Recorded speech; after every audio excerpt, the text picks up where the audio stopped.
Sebelum masuk videonya, yuk support channel ini dengan like, subscribe, dan tekan tombol loncengnya agar tak ketinggalan video-video selanjutnya. Terima kasih. Oke, Assalamualaikum warahmatullahi wabarakatuh. First of all, thank you very much for watching this video. And hari ini kita akan ngebahas apa itu perbedaan dari pelaporan pajak pribadi dan perbedaannya dengan pelaporan PPh pasal 21. Jadi gini teman-teman, banyak orang yang beranggapan bahwa setelah dia sudah dipotong dan mendapat bukti potong PPh pasal 21, dia sudah tidak lagi harus melakukan kewajibannya untuk melaporkan PPh pribadinya. Nah, di sini orang-orang pada bingung, banyak teman-teman saya juga yang bingung. Kenapa sih kita harus melapor PPh pribadi? Kenapa pelaporan pribadi kita harus dilaporkan? Jadi di sini saya udah ngebuat suatu ilustrasi, semoga ini dapat membantu teman-teman. Kita lanjut ke ilustrasinya. Tuan A adalah seorang WPOP, wajib pajak orang pribadi, yang bekerja di perusahaan X. Jadi, Tuan A, selain dia bekerja di perusahaan X, dia juga mempunyai usaha pribadi, penghasilan pribadinya sendiri. Setiap bulannya, Tuan A menerima gaji yang telah dipotong PPh pasal 21 dari perusahaan X.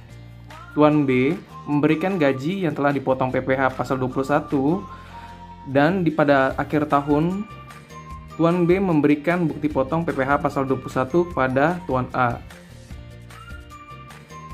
Gaji Tuan A telah dipotong PPh pasal 21 dan mendapatkan bukti potong. Tapi mengapa setelah udah dipotong dan mendapatkan laporan PPh pasal 21, Tuan A tetap harus melaporkan PPh pribadinya? Kenapa?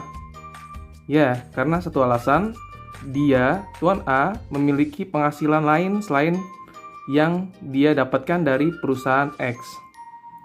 Jadi, Tuan A harus melaporkan pajak pribadinya sebelum tanggal 31 Maret di tahun pajak berikutnya. Ada beberapa alasan lain kenapa kita harus tetap melaporkan PPh pajak pribadi kita setelah kita mendapatkan laporan PPh pasal 21. 1. Mendata penghasilan dari sumber lain. Seperti contoh kasus sebelumnya, SPT berfungsi untuk agar negara menjadi tahu apakah wajib pajak mendapatkan penghasilan dari luar penghasilan yang telah dia kerjakan. Misalkan penghasilan dari bisnis sampingan, investasi, hingga keuntungan bisnis online lainnya yang dia miliki. 2. Mencatat penambahan harta dari wajib pajak. Selain mencatat penghasilan di luar penghasilan utama, pelaporan SPT juga bertujuan untuk mencatat harta wajib pajak. Apakah harta yang bertambah dalam waktu setahun? Bila bertambah, mungkin barang tersebut juga menjadi bagian dari objek pajak atau bukan. 3. SPT sebagai alat penelitian atau verifikasi.